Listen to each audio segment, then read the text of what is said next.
जय श्री ओम नमः सिद्धेभ्यः नमो हरिहंसां नमो सिद्धारं नमो आयतीकारं नमो वत्साय नमो लोरेशवसाहुनं ओंकारविद्युतयुक्तं नित्यं ध्यानं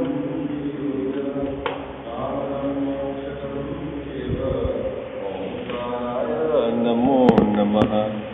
मंगलम भगवान वीरो मंगलम गौतमो गणी मंगलम कुंद कुंदाद्यो जैन धर्मोस्तु मंगलम सर्वमंगल मांगल्यम सर्वकल्याणकारकम प्रधानम सर्वधर्मानां जैनम जयतु शासनम जैनम जयतु शासनम जैनम जयतु शासनम।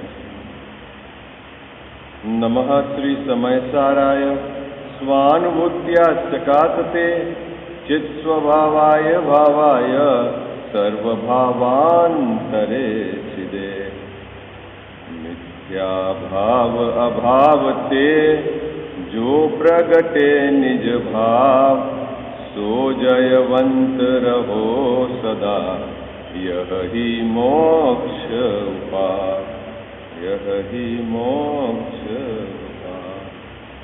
सर्वज्ञ शासन जयवंत वर्ते निर्ग्रंथ शासन जयवंत वर्ते हे यही भाव विचिन्न मन में रहता है सर्वज्ञ शासन जयवंत वर्ते निर्ग्रंथ शासन जयवंत वर्ते।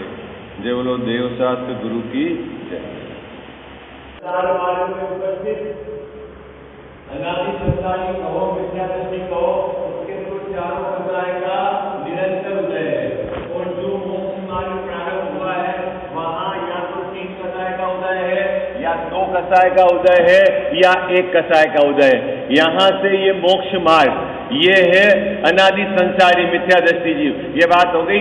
अब अपन ने नाम के विभाजन भी किए जिनके 3 प्रकार के कसाय का उदय है उसके स्वरूपाचरण चारित्र, जिसके 2 प्रकार के कसाय का उदय है उसे देश चारित्र, जिसके 1 प्रकार के कसाय का उदय है उसके सकल चारित्र और जिसके अभी कसाय का उदय नहीं है उसके यथाख्यात चारित्र। हो गया?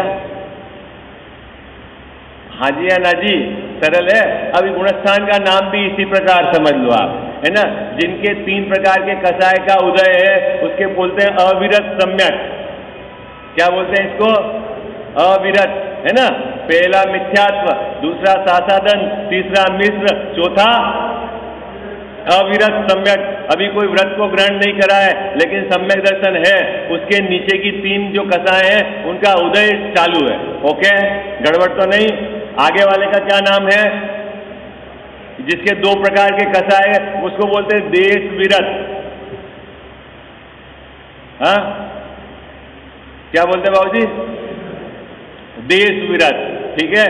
और आगे जो ये तीसरे नंबर जो 1 कसाय है जिसके 2 तरह के होते हैं, है ना, अप्रमत्त संयत और प्रमत्त संयत, ठीक है। ये गुणस्थान का विभाजन है। अरे हाँ जी या ना जी? ठीक है, यहाँ तक तो कोई गड़बड़ी नहीं है। अब अपन ने कल जो एक बात छेड़ी थी विचार करने के लिए, अब आपने विचार करी कि नहीं कि आप यहाँ कहाँ जिनके 1 कसाय का उदय है, जिनके 2 कसाय का उदय है, जिनके 3 कसाय का उदय है, आप कसाय की पहचान तो कराओ, उनकी परिणति में कसाई की पहचान तो कराओ। क्या बात पकड़ में आई? क्या पहचान कर रहे हैं? उनकी परिणति में कसाई की पहचान तो कराओ जिनके 1 कसाय का उदय है। तो अपन ने क्या बात कही थी कल? क्या नक्की करी थी कि जो 28 मूल गुण के पालन करने का भाव है, जो ग्रंथ लिखने का भाव है, जो उपदेश देने का भाव है, वो क्या है बाबूजी? हाँ, हाँ, क्या है ये? थोड़ा सा बराबर समझना है अपने को इस प्रकरण को, है, क्योंकि इसके अंदर जब तक अपने को कि ये जो भाव चलता है ना, किसका भाव? किसका भाव? हाँ, 28 मूलगुण, कहो महाव्रत के पालन का भाव। ये क्या है बाबूजी? राग है, ठीक है। और राग है, यदि उसको कैटेगरी दी जाएगी तो ये धर्म नहीं है, ये क्या है? क्या है ये? अरे बोलो क्या है भाई? 2 ऑप्शन है आपके पास, देखो मैं चित्र बना, घबराना नहीं, समझना है अपने को। अपन किसी की निंदा भी नहीं कर रहे हैं, विषय स्पष्ट होना चाहिए। भाई उनकी परिणति में आप बोल रहे हो एक चोकड़ी कसाय का सद्भाव है और 3 चोकड़ी कसाय का अभाव है। उसके सकल चारित्र है, यही है ना? अरे हाँ जी या ना जी, आप बराबर हाँ हटते जाना। वो ढोलक की थाप रहती ना, आप ढोलक बजाओगे तो वो ना ध्वनि तो आपका ऐसा लगेगा, तो और आगे बढ़ने वाला मेरे को लगेगा कि नहीं बस हो गया, अभी यही बात ऊपर नहीं पकड़ में आ रही है, तो फिर क्या कजाओ साहब? एक चोकड़ी कसाय का सद्भाव और 3 चोकड़ी कसाय का अभाव, ठीक है। ये जिनकी परिणति में ऐसा है उनके सकल चारित्र है। क्या है? उनके सकल चारित्र है। अब अपन पहचान कर रहे हैं, इसकी पहचान कर रहे हैं और इसकी पहचान कर रहे हैं। किसकी पहचान? तो अब प्रश्न यह है कि जो एक चोकड़ी कसाय का आप सद्भाव कह रहे हो, उसके में क्या काम होता है? बात पकड़ में आ रही है? उनकी परिणति में एक चोकड़ी कसाय का आप सद्भाव कह रहे हो, तो उससे क्या काम करते हैं, क्या भाव होते हैं, ये बताओ। तो अभी अपन ने क्या भाव नक्की करे कि 28 मूल गुण के पालन का भाव है ना, ग्रंथ लिखने का भाव, उपदेश देने का भाव है ना। अब आगे लगा देना आहार विहार करने का भाव। ये सब किसमें आया बाबूजी? किसमें आया? ये आया स्वंजलन कसाय। समझ आ गई? अब ये कसाय करती क्या है? प्रश्न तो यह कि जो पर्याय में, एक समय की पर्याय में जो ये एक चोकड़ी कसाय का सद्भाव है, ये करती क्या है? टोडरमल जी साहब ये कह रहे हैं कि ये दोष है चारित्र का, ये यथाख्यात चारित्र प्रकट नहीं होने देती। कौन कह रहे हैं? अभी गले नहीं होता ये बात। देखो पढ़ता हूं पंक्ति, जिस पंक्ति पे अपन ने प्रकरण छोड़ा था कल। आ जाओ इसके ऊपर वाला पैराग्राफ के ऊपर वाला अभी देखो, बहुत शांति से समझना, कोई बिल्कुल विषय स्पष्ट है, पकड़ में आएगा आपके। देखो क्या, एक पैराग्राफ, इसके ऊपर वाला पैराग्राफ क्या? तथा जिनका उदय होने पर, जिनका मतलब किसका? मिल गई? अरे पंक्ति मिल गई। इस पैराग्राफ से ऊपर वाले पैराग्राफ की अंतिम 2 पंक्ति, वहां क्या लिखा हुआ है? तथा जिनका उदय होने पर, जिनका मतलब संजलन नाम की कसाय का उदय होने पर। बोलो आप सेंटेंस पूरा बोलो। जिनका मतलब क्या? अजीत भैया, जिनका मतलब क्या? संजलन नाम की कसाय का उदय होने पर। अब भाव लगाओ, भाव भाव भाव। अभी तो अपन ने कर्म के उदय की तरफ से बात कही, अब जीव के भाव की तरफ से बात करो। अरे थोड़ी मेहनत तो करो भाई, थोड़ी मेहनत तो करो। अभी क्या बोला? तथा जिनका उदय होने पर। अब मैंने अपन ने किसका उदय होने पर? मैंने कसाई की तरफ से बोला कि स्वंजलन कसाय का उदय होने पर। अब भाव, उसमें क्या होता है कि 28 मूल गुण के पालन करने के भाव होने पर, ग्रंथ लिखने के भाव होने पर, आहार विहार करने के भाव होने पर, उपदेश देने के भाव होने पर क्या होता है? सकल चारित्र में दोष उत्पन्न होता है। अपन क्या मान रहे थे? सकल चारित्र मतलब? अरे भाई क्या मान रहे थे? कहीं गड़बड़ तो नहीं? हाँ जी या ना जी? मेरे समझाने में कहीं गड़बड़ तो नहीं हो रही है? जो आप कह रहे हो वैसे ही बढ़ते जा रहे हैं अपन आगे। देखो आपने क्या बताया, आप या तो आपको कॉन्फिडेंस नहीं है, और बताया कि भाई जो स्वंजलन का राग है विद्यमान, उस राग में क्या भाव है, बता दिया आपने ये भाव है, ठीक है। अब वो भाव क्या करते हैं, अभी ग्रंथ की पंक्ति से मिलान करो आप, क्या करते हैं वो भाव, क्या भाव करते हैं? मैं ये मान रहा था, बाबूजी क्या मान रहा था कि 28 मूल गुण के पालन करते करते मोक्ष हो जाएगा। यहां कह रहे हैं आचार्य देव ये तो यथा क्या चारित्र में दोष, सकल चारित्र में दोष उत्पन्न करता है। यथा क्या चारित्र तो इससे होना ही नहीं है।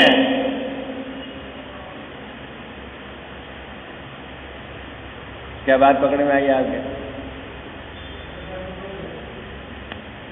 अरे कहीं बात पकड़ में आई? मैंने यहाँ इसलिए घटाई है, यहाँ घटाऊंगा तो सबके अभी पचड़े उड़ जाएंगे। जो हमको दयादान व्रत का परिणाम होता है ना, उससे धर्म हो जाएगा। वो यहाँ घटा रहा हूं, यहाँ आप घटाना घर पे, यहाँ घटाना आप घर पे, क्योंकि यहाँ तो अभी आपके पकड़ में आ जाएगा। यहाँ पकड़ने के लिए और एक्स्ट्रा टेक्निक चाहिएगी आपको। यहाँ तो अभी सरल पकड़ में आ रहा है ना आपको। क्या पकड़ में आ रहा है बोलो? अरे बोलो भाई, जल्दी बोलो, क्या पकड़ में आ रहा है? मुझे तो विषय आगे चलाना है। अजीत भैया क्या बात पकड़ में आई? कि देख अभी ये स्पष्ट है कि मोक्ष मार्ग में 3, 2, 1 कसाय का उदय होगा, ठीक है। 4 का उदय है मोक्ष मार्ग में नहीं, ओके। अपन ने अभी जिनके 1 का उदय है, यहां अपन एनालिसिस कर रहे हैं। क्या एनालिसिस कर रहे हैं कि 1 चौकड़ी कसाय का सद्भाव, यानी स्वंजलन के कसाय का सद्भाव है, और 3 चौकड़ी कसाय का अभाव है। 3 चौकड़ी कसाय के अभाव में शांति है, आनंद है। 1 चौकड़ी कसाय के सद्भाव में क्या है? दुख है, दोष है, ठीक है। ये बात हो गई। अब ये जो 1 चौकड़ी कसाय का सद्भाव है, इसमें क्या काम होता है, क्या परिणाम होते हैं? तो अपन ने बताया यहाँ पर पक्का करा। क्या परिणाम होते हैं? क्या? 28 मूल गुण का पालन, आहार विहार, ग्रंथ लिखना, उपदेश देना, ये सब ये किसमें होता है? ये स्वंजलन कसाय का। अभी और कल जो आंटी जी ने बोला वो तो और क्या तीव्र उदय हो, आई बात समझ में? उसमें भी बंटवारा है, वो अभी उधर बंटवारा नहीं करेंगे, नहीं तो वो थोड़ा और कठिन पड़ जाए। अभी तो स्वंजलन कसाय का उदय है, ठीक है। अब जब स्वंजलन कसाय का उदय है, तो ये स्वंजलन कसाय का उदय क्या करता है? तो यहां टोडरमल जी साहब कह रहे हैं कि ये सकल चारित्र में दोष है। और मैं क्या मान रहा था बाबूजी इसको?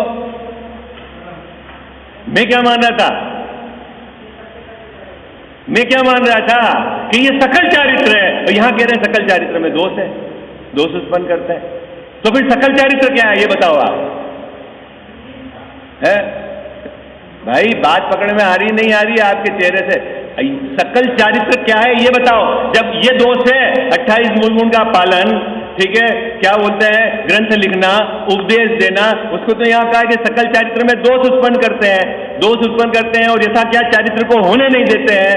तो साहब फिर सकल चारित्र होता किससे? इससे तो दोष उत्पन्न होते हैं, तो होता किससे है? तो भाई ये समझो अच्छे से कि सकल चारित्र 28 मूल गुण के पालन से नहीं होता, सकल चारित्र 3 चौकड़ी कसाय के अभाव से होता है।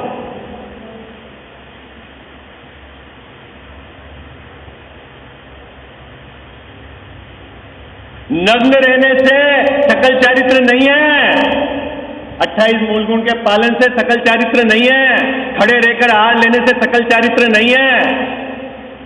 किससे? 3 चौकड़ी कसाय के अभाव से है।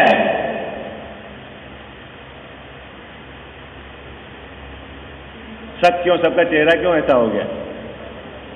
साहब व्यवहार की अपेक्षा से तो कहा है, ठीक है, वो अपेक्षा भी समझाएंगे हम आपको, घबराओ नहीं। अभी तो पहले ये पक्का करो आप।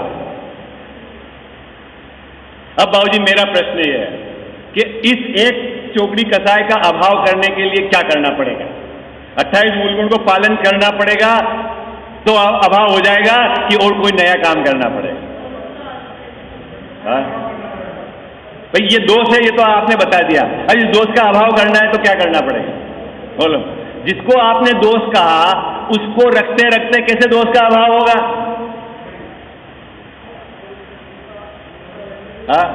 मुकेश भाई साहब, जिसको हमने दोष कहा उसको रखते रखते कैसे दोष का अभाव होगा? और क्या दोष को रखकर धर्म प्रकट हो जाएगा? धर्म कैसे प्रकट होगा? कि दोष के अभाव से धर्म होगा। अब मेरा प्रश्न यह है कि दोष का अभाव कैसे होगा?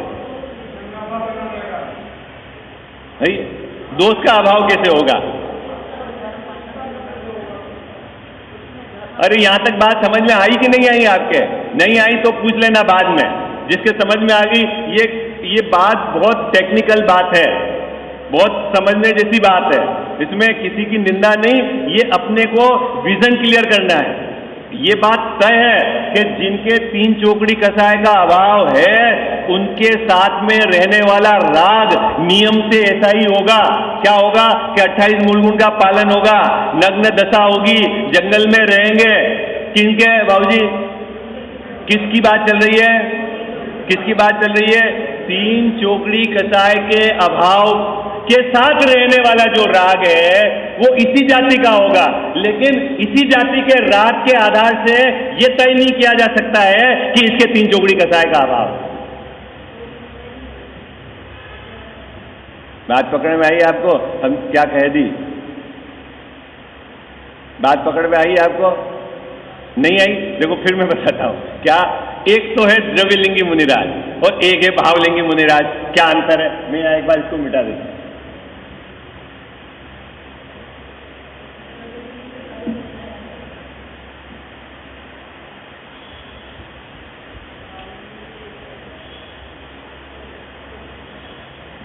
यहां 28 मूलगुण पालन का भाव, उपदेश का भाव, ग्रंथ लिखने का भाव विद्यमान, भावलिंगी संत उनके भी ये विद्यमान। अब क्या अंतर है दोनों में? क्या अंतर है दोनों में? हाँ? क्या अंतर है भाई? एक्टिविटीज आप भी जंगल में हैं, आपके भी नग्न दशा है, आप भी केशलोच करते हैं, आप भी खड़े रह के आहार लेते हैं, निरतिचार पालन है। और जब इस तरह का भाव है, इसका मतलब है ये परिणाम इनके चलता है। आपके भी सेम एजिटिव भाव है, ठीक है।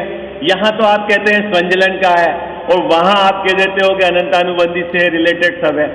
यह क्या चक्कर है?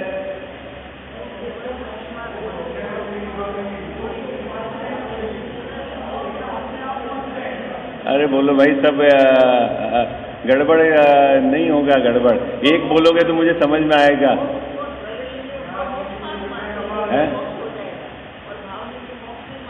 हाँ, क्या गड़बड़ी है मालूम पकड़ में आई?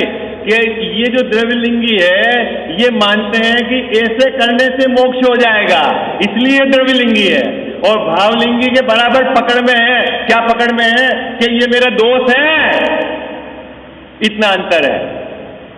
ये धर्म मान के पकड़े हुए हैं और ये दोष है, अभी मेरी पर्याय की कमजोरी है, ये जानते हुए हैं। आई बात समझ में आपको? कितना अंतर है?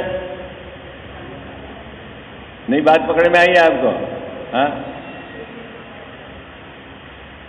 कठिन तो नहीं हो रहा विषय? आगे बढ़े और गाढ़ा करें? है? अभी मेरा प्रश्न है कि ये दोष मिटेंगे कैसे? कजाव साहब, नहीं बात पकड़ में आ रही है आपके?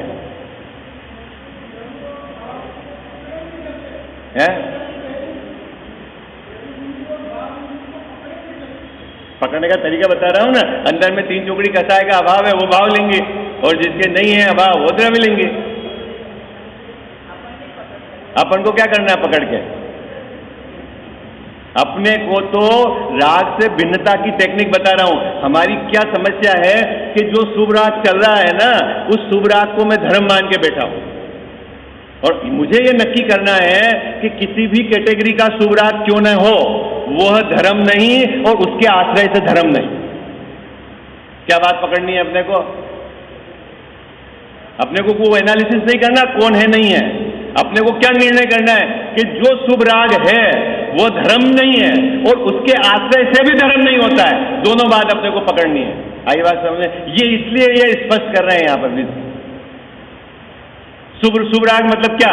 दया, दान, पूजा, व्रत का जो परिणाम है वो तो धर्म है ही नहीं, लेकिन उसके आश्रय से भी धर्म प्रकट नहीं होता है। अब मैं क्या मान रहा हूं अभी ये बताओ आप, क्या मान रहा हूं? है क्या मान रहा हूं बाबू जी मैं? अरे बोलो ना, जब मानना स्पष्ट हो जाएगा तो अभी पकड़ में आ जाएगी बात, क्या मान के चल रहा हूं मैं। अभी देखना, उत्कृष्ट जिसको आप कहते हो धर्म और व्यवहार धर्म कहा भी है, ऐसा 28 मूल गुण के पालन का भाव भी धर्म नहीं है। यहां कह रहे हैं कि चारित्र में दोष उत्पन्न करते हैं, है कि नहीं ये बात?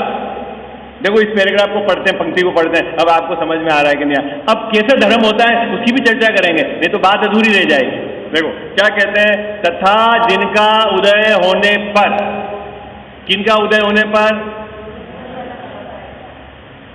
किनका उदय होने पर सुशील भैया? स्वंजलन नाम की कसाय का, ठीक है। उदय होने पर क्या होता है कि सकल चारित्र में दोष उत्पन्न होते रहते हैं, और जब दोष उत्पन्न होते रहते हैं इसलिए उनके यथाख्यात चारित्र नहीं होता। अभी मैं पूछ रहा हूं कि इनके यथाख्यात चारित्र क्यों नहीं है? कौन प्रॉब्लम कर रहा है यहां पर? एक तो 3 चौकड़ी कसाय का अभाव है, वो प्रॉब्लम कर रहा है, कि 1 चौकड़ी कसाय का सद्भाव है, वो प्रॉब्लम कर रहा है। कौन प्रॉब्लम कर रहा है? 1 चौकड़ी कसाय का सद्भाव है, वही प्रॉब्लम कर रहा है ना। अच्छा, उसमें क्या काम हो रहे हैं? क्या काम हो रहे हैं उसमें? क्या काम हो रहे हैं साहब? ये काम हो रहे हैं, तो वो प्रॉब्लम कर रहा है। हमने भी ऐसा मान रखा है, मंदिर बनाने से धर्म हो जाएगा, विधान करने से धर्म हो जाएगा, तीर्थ यात्रा करने से धर्म हो जाएगा। प्रॉब्लम है,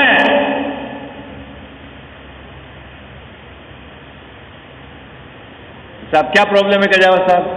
प्रॉब्लम क्या है ये बताओ आप। अरे श्रद्धा के स्तर पर प्रॉब्लम है, राग होना प्रॉब्लम नहीं है, राग में धर्म माना प्रॉब्लम है। आई बात समझ में आपको? भूमिका अनुसार राग होएगा। प्रॉब्लम क्या है? प्रॉब्लम क्या है? उस राग में धर्म मानना और राग से धर्म मानना। बात पकड़ में आ गई आपको? हाँ, उसमें धर्म मानना और उससे धर्म मानना दोनों विपरीतता है। आई बात समझ में? अरे पूजा करने से, व्रत करने से अगर मोक्ष मिल रहा होता तो फिर आप बार बार क्यों कहते हो मुनिवत धार अनंत बार ग्रीवे उपजायो? तो क्या उस समय आपने व्रत नहीं करे? क्या उस समय नग्न नहीं रहे? फिर बार बार क्यों कहते हो भव भव में जिन पूजन कीनी? क्या गड़बड़ी रह गई पूर्व में हमारे द्वारा? पूर्व में हमने यही गड़बड़ी कि पूजा करते हुए उसमें धर्म माना, दान देते हुए उसमें धर्म माना, व्रत को करते हुए धर्म माना, जबकि वो तो राग का हिस्सा था। किसका हिस्सा था वो? कौन सा बाबूजी राग का हिस्सा है? गृहस्थी का है वो कि पूजा करने का वो है? ये आप अपने एंगल पे बांटो, आप शुभ अशुभ, ये दोनों राग। आई बात समझ में? किसी भी अपेक्षा से अंदर में थोड़ी भी ऐसी अंदर पड़ी हुई रहेगी कि इससे लाभ होगा, इससे लाभ होगा, इससे लाभ होगा, समझ लेना मिथ्यात्व खड़ा है। आई बात समझ में? कोई अपेक्षा रखकर आपने उसको सुरक्षित करा। आपने तो भाव दीपिका पढ़ी रहे हो ना बाबूजी? भाव दीपिका, वह अनंतानुबंधी की पित्तलेसिया क्या कैसे बताया? बोलता तो ऐसा है, क्या है कि स्वर्ग नहीं जाना, मुझको तो मोक्ष में जाना है, और अंदर में इसके भाव ऐसे रहते हैं कि इस परिणाम से स्वर्ग मिल जाए तो भी बढ़िया है। क्या है? बोलता कैसा है वो? पढ़ा नहीं बाबूजी? पहुंचे कि नहीं वहां तक? आप पढ़ना एक एक पंक्ति और रुक रुक कर विचार करना, ऐसे सपाटे से मत पढ़ लेना, ये तो आधी चीज खबर में ही नहीं आएगी, पकड़ में नहीं आएगी। बोलता क्या है? बोलता क्या है? मोक्ष में जाना है, और अंदर क्या चाहिए उसको? उसको क्या चाहिए अंदर का? जाओ साहब, पुण्य चाहिए, पुण्य, स्वर्ग चाहिए, स्वर्ग। तो उसको कहते हैं वो अनंतानुबंधी की पीत लेस्या है। आई बात समझ में?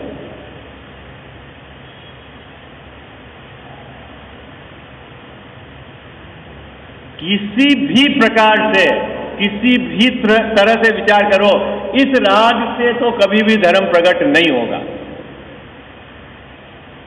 अगर राग से धर्म प्रकट होता तो फिर काम कब का हुआ होता। और मैं बार बार बोलता हूं कि राग सहित रुलियो जगत में। क्या बोलते हो आप? यही बोलते हो ना? क्या क्या पूरी पंक्ति क्या है? राग सहित जग में रुलियो है। जग में रुलियो मतलब संसार में रुलिया, दुख भोगे। किससे भोगे सुशील भैया? राग से भोगे। ऐसा तो बोलता है और अंदर में मानता है कि इस राग से धर्म हो जाएगा। ये कैसे काम चलेगा?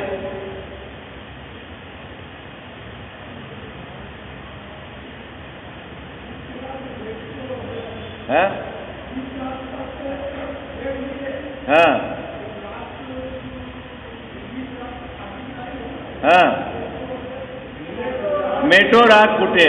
हाँ, तो फिर है मिले सरागी देव। हाँ, वीतराग। हाँ, अभी वीतरागी के पास गया तो अब मेरे राग मिट जाएंगे। अब कैसे मिट जाएंगे वीतरागी के पास जाने से राग? ये बताओ आप तुम्हें है भाई। सरागी के पास गया तब तो मैं रुला, अब वीतरागी के पास गया क्यों? बाबूजी मिट जाएंगे, ये बात 100% सही है। कब मिटेंगे? कि जैसा वीतरागी ने कहा है वैसा तू मान। और ये वीतरागी की बात तो सुनता नहीं है, मानता अपनी है। कैसे मिटेगा? बोला। हम क्या मना कर रहे हैं? बात जो आप बोल रहे हो जो सही है। मान कह रहे हो आप वीतरागी की बात? ये किसकी बात चल रही है? क्या कह रहे हैं यहां पर? है कि ये जो स्वंजलन का राग है ये क्या है? दोष है। किसका दोष है? सकल चारित्र में दोष है और यथा क्या चारित्र नहीं होने देता। धर्म नहीं है। गले उतर गई बात आपके? हाँ जी, कितने जनों की उतर गई? फिर आगे चलें। सबके उतर गई। अब मेरा प्रश्न है, धर्म क्या है? उस भूमिका में धर्म क्या है? भाई 28 मूल गुण तो दोष है, ठीक है, तो धर्म क्या है? अरे ये 3 चौकड़ी कसाय का अभाव है, ये धर्म है।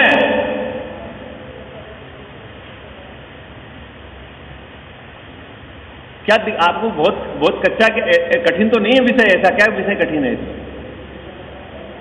सुशील भैया सरल है ना विषय। भाई धर्म क्या है? अपन बोल रहे हैं ना कि मुनि भगवंत महाभाग्यशाली हैं, धर्मात्मा है प्रचुर। तो किस आधार से कह रहे हैं? किसके आधार से कह रहे हैं? ये जो 3 चौकड़ी कसाय के अभाव रूप शांति वर्तती है वो धर्म है, और 1 चौकड़ी का कसाय का सद्भाव है, ये इतना उनके दोष है, राग है, दुख है। अब मेरा प्रश्न है कि मिटेगा कैसे? मिटेगा कैसे? अब ऑप्शन है, या तो आप यहां पर एकाग्र हो, यहां एकाग्र हो, और या कहीं तीसरी जगह एकाग्र हो। देखो थोड़ा सा कठिन है विषय।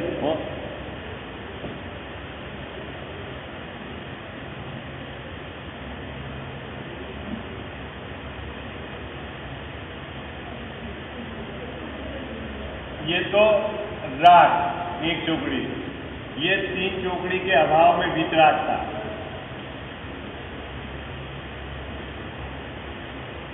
इसको बोला धर्म, ये है दोष। अब मिटे कैसे ये दोष? मैं 1 का घटा रहा हूं, बाकी आगे के 2 और 3 वाले आपको घर पे घटाना है। आई बात समझ में? ये दोष कैसे मिटे मुकेश जी भाई साहब? अब या तो इसमें एकाग्र हो, इस भाव में, या इसमें एकाग्र हो, या कहीं तीसरी जगह एकाग्र होना है। अपने को ये नक्की करना है। कौन बताएगा इसका उत्तर? मतलब कौन को समझ में आ रही बात? किसी की बात भाई? अब क्या एंगल क्या है बाबूजी अपना? कि ये जो दोष है इसको मेटना है, ठीक है। अभी अगर इसी पे एकाग्र होंगे तो दोष मिटेंगे। जो 3 चौकड़ी कसाय का अभाव हुआ है पर्याय में, उस पे एकाग्र होंगे तो दोष मिटेंगे? नहीं।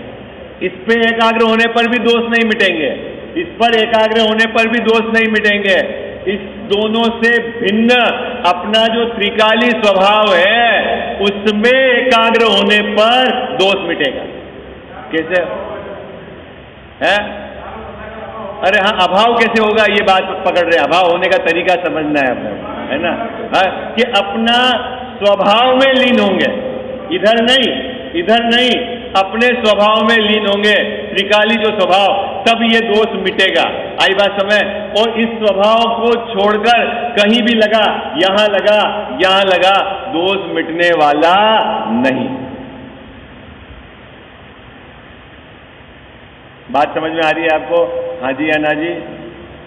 अब 3 चौकड़ी से 2 चौकड़ी में कैसे पहुंचेगा, 2 चौकड़ी से 1 चौकड़ी में कैसे पहुंचेगा, और 1 चौकड़ी के अभाव यथाख्यात चारित्र में कैसे पहुंचेगा? कि इन सुभावों से भिन्न अपने त्रिकाली स्वभाव में लीन होकर पहुंचेगा। कैसे पहुंचेगा बाबूजी? कैसे पहुंचेगा? अब अपने तो चारों तैयार है, रेडी है ना अपनी तो पर्याय में चारों, तो हमारे धर्म प्रकट कैसे होगा? हमारे धर्म कैसे प्रकट होगा? कि जब हम ये शुभ अशुभ भाव से भिन्न पढ़कर अपना ज्ञात स्वभाव उसके तरफ सन्मुख होंगे, उसकी रुचि करेंगे, उधर की तरफ सन्मुख रहकर परिणमन करेंगे, तब इन कसायों का अभाव होगा। ये विधि है। कितनी सरल विधि है, बोलो कितनी सरल विधि है। और मैं क्या मान रहा हूं बाबूजी, ऐसा करूंगा तो धर्म हो जाएगा। अभी ऐसा लगता है कपड़े के कारण मैं धर्मात्मा नहीं हूं, फिर कपड़ा घर छोड़ दूंगा तो धर्मात्मा हो जाऊंगा, कपड़ा छोड़ दूंगा तो धर्मात्मा हो जाऊंगा, भोजन छोड़ दूंगा तो धर्मात्मा हो जाऊंगा। ऐसे नहीं होता। राग में लीन होकर नहीं होगा, वीतराग स्वभाव में लीन हो और राग घटता जाएगा।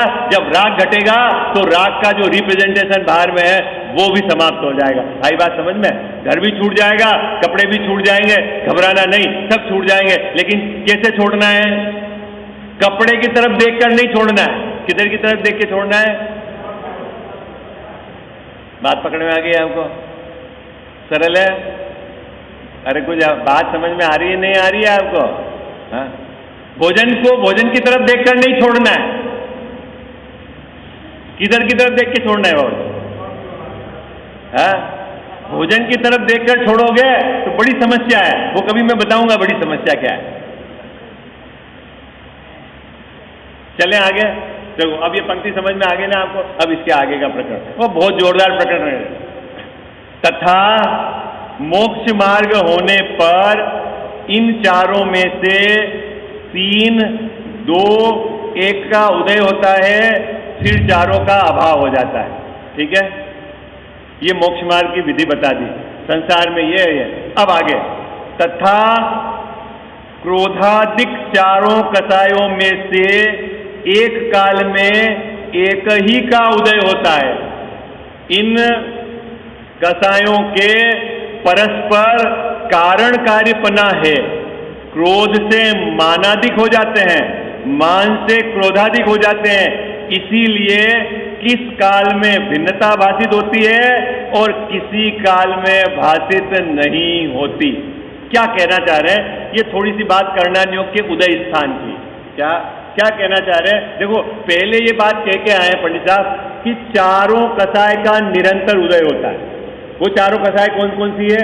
अनंतानुबंधी, प्रत्याख्यानावरण, स्वंजलन, मिथ्या दृष्टि के। ठीक है, अब यहाँ कह रहे हैं कि चारों के निरंतर उदय होने पर भी इनकी जो प्रकार हैं कि ना, इनके क्रोध, मान, माया, लोभ, इन चारों में से कोई एक का उदय होता है, चारों का एक साथ उदय नहीं होता। और फिर उसमें जो एक कसाय का उदय होता है उसमें भी कोई 6 में से एक उसकी लेस्या होगी। आज बात पकड़ में आ गई आपको? तो चारों का निरंतर उदय होना संसार अवस्था में मिथ्या दृष्टि के, तो उदय स्थान में क्या समझना? अनंतानुबंधी के साथ 4 और एक कसाय का उदय मतलब क्रोध, मान, माया, लोभ में से किसी एक का उदय और फिर उसमें से कोई एक लेस्या। अब ये प्रकरण उदय स्थान का है। थोड़ा सा मैं आपको सरल भाषा में समझाता हूं, क्योंकि वहां असंख्यात प्रमाण करके बात कही है, बंटवारा करके फिर अप्रत्याख्यानावरण, प्रत्याख्यानावरण और स्वंजलन के पाठ को मिलाया है, वो बहुत कठिन हो जाएगा। आप भाव पकड़ना जो मैं आपको समझाने की कोशिश करता हूं। देखो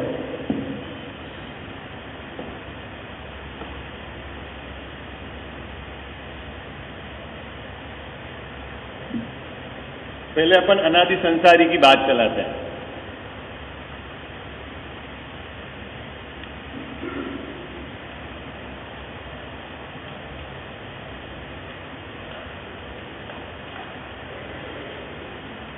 चारों कसाय, अनंतानुबंधी, अप्रत्याख्यानावरण, प्रत्याख्यानावरण और संजलन, चारों का उदय होता है। कब? निरंतर।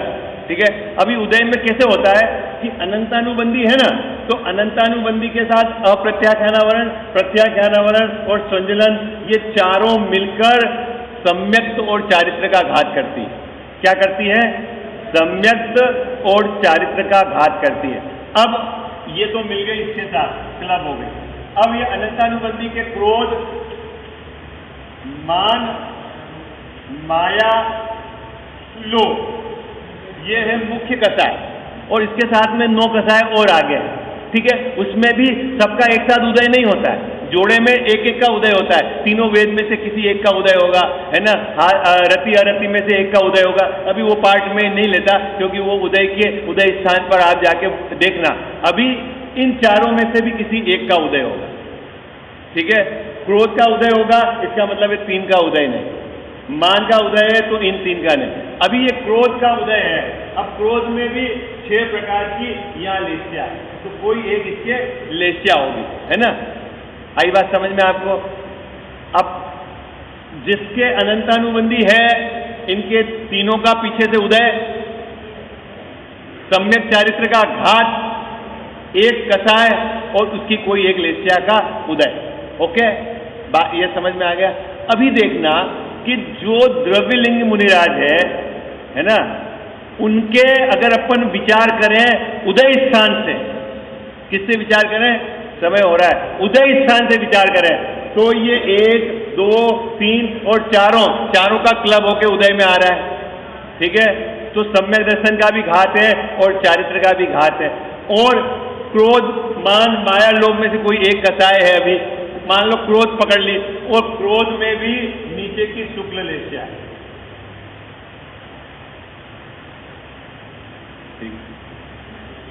ओके,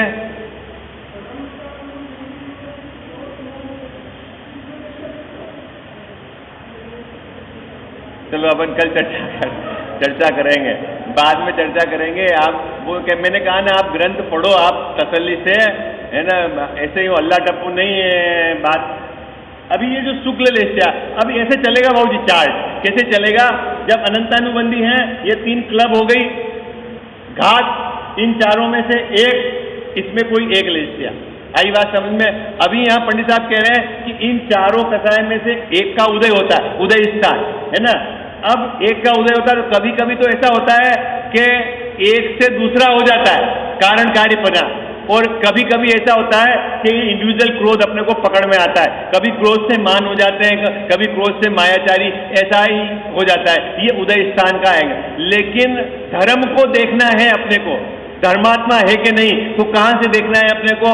इधर से नहीं देखना है, इधर से नहीं देखना है, यहां क्या चीज गई उसके आधार से धर्मात्मा है। किधर से देखना है अपने को? धर्मात्मा किधर से देखना है? इधर से चारों में से क्या क्या जा रहा है, उधर से धर्मात्मा है, इधर से धर्मात्मा नहीं और इधर से धर्मात्मा नहीं। ठीक है, ये बात है, ये उदय स्थान की बात है। आप ग्रंथ में जाके पढ़ना तो आपको पकड़ में आएगा कौन से गुणस्थान में कौन कौन सी कसाय का किसी तरह का उदय स्थान होता है। विशेष चर्चा अपन कल करेंगे।